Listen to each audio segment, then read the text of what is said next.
আচ্ছা, আমার কি বিয়ের বয়স হয় নাই? আমি বলবো না তো কে বলবে? আমার বিয়ের কথা তো আমাকেই বলতে হবে, তাই না? বাসার মানুষ, ফ্যামিলি রে, যারে কই সে বলে ধৈর্য ধর, ধৈর্য ধর, ধৈর্য ধর। আর কত ধৈর্য ধরবো? আর কত বছর ধৈর্য ধরবো? আমি না হয় ধৈর্য ধরলাম, ঠিক আছে। আমার ছোট ভাই তো ধৈর্য ধরে না, ধরে না। যে বয়সে বউয়ের বমি হওয়ার কারণ আমিই হব, সেই বয়সে সকালবেলা ঘুম থেকে উঠে থেকে ছোট ভাই বমি করে দিচ্ছে।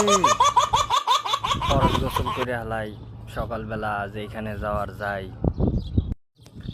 কেউ আমার এই ভিডিওটারে মা বাপরে মেনশন দে রে, জানাই দে, মেনশন দে, ভরপুর মেনশন দে, বা দেখা ভিডিওটা দেখা তাদেরকে কি পরিস্থিতিতে আছি আমি, দেখা।